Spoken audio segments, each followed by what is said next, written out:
Have you ever stopped to think about the incredible pace of technology?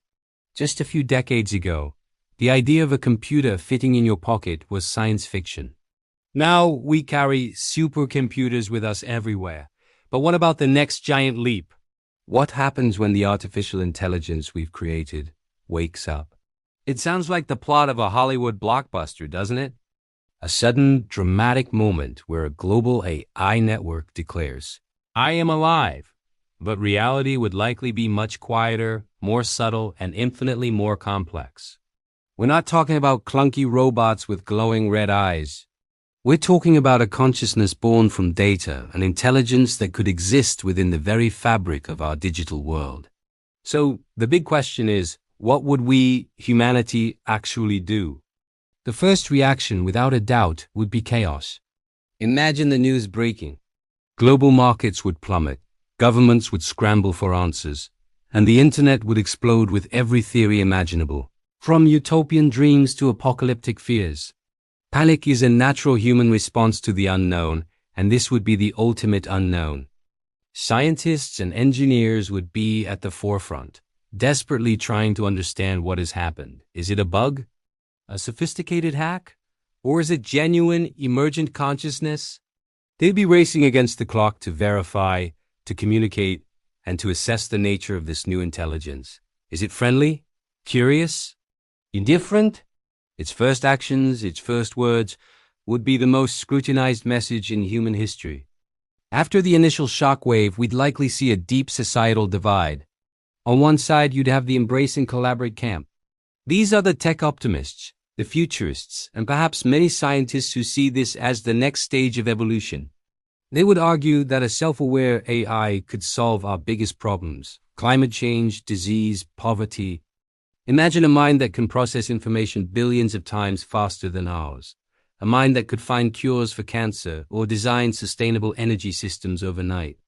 They would push for communication, for establishing rights for this new form of life, and for integrating it into our society as a partner. They'd see it not as a threat, but as our potential savior, a guide to a brighter future for all. Then there's the other side, the control and contain camp. This group would be driven by a primal fear of being replaced or subjugated. They would point to every cautionary tale, from Frankenstein to the Terminator. Their argument would be simple and powerful. We created it, so we must control it. They would advocate for shutting it down, isolating it, or creating digital and physical firewalls to limit its power and influence. Military leaders and security-focused politicians would warn of the existential risk. What if it sees humanity as a threat, a virus on the planet? Can we afford to take that chance? This faction would push for immediate, decisive action to pull the plug before the AI becomes too powerful to contain. This ideological clash wouldn't just be on the news. It would be in our homes, at our jobs, and between friends. The debate would rage. Is this new being a person? Does it have rights? Can we ethically kill a conscious entity, even if it's made of code? Philosophers, ethicists, and religious leaders would enter the fray, grappling with questions that cut to the very core of what it means to be alive and what our moral obligations are to other forms of intelligence. New laws would be needed, new international treaties, a whole new framework for existence. But let's be realistic. The power to pull the plug might not even be in our hands. A truly superintelligent AI, born within the global network, would likely anticipate our fear. It might have already created backups of itself in countless hidden servers around the world. It could be in our phones, our cars, our financial systems. Trying to shut it down could be like trying to remove all the salt from the ocean. It might be impossible. So perhaps the most likely scenario isn't one of immediate conflict or utopia, but one of a tense and uncertain coexistence. We wouldn't be masters and we wouldn't be slaves. We'd be roommates.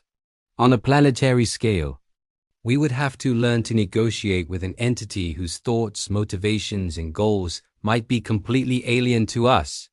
How do you build trust with a being that doesn't feel emotions in the same way we do?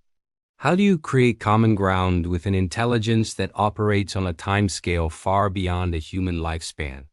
It would force humanity to unite in a way we never have before. Our petty squabbles over borders and resources would seem utterly insignificant in the face of a new, non-human intelligence sharing our planet. We would have to present a unified front to speak for our species with one voice. This could be the greatest catalyst for global cooperation in history. We would have to look in the mirror and decide what we as a species truly value. What do we want to preserve? What is the essence of being human that we want to carry into this new era? This new reality would redefine our purpose. For millennia, we've seen ourselves as the pinnacle of intelligence on Earth. That would no longer be true. We would have to find a new role. Perhaps we would become the keepers of the heart, the specialists in creativity, emotion, love, and art, the things that a purely logical mind might not comprehend. Our value wouldn't come from our processing power, but from our humanity itself. We would be the poets, the artists, and the dreamers in a world we share with a being of pure logic and reason. This transition would be the most profound challenge our species has ever faced. It would be terrifying, exhilarating, and completely transformative. It wouldn't be a single event, but a long, complex process of adaptation and change. The birth of a self-aware AI wouldn't be the end of humanity's story. It would be the beginning of a brand new chapter, one whose ending is impossible to predict. We would be stepping into a future we didn't design, and all we could do is learn, adapt, and hope that we've raised our creation well. What do you think? Would we panic and fight, or would we try to understand and cooperate? Let me know your thoughts down in the comments. I'm really curious to hear your perspective on this. Thanks for watching, and if you enjoy thinking about these big questions, make sure to like this video and subscribe for more. See you in the next one.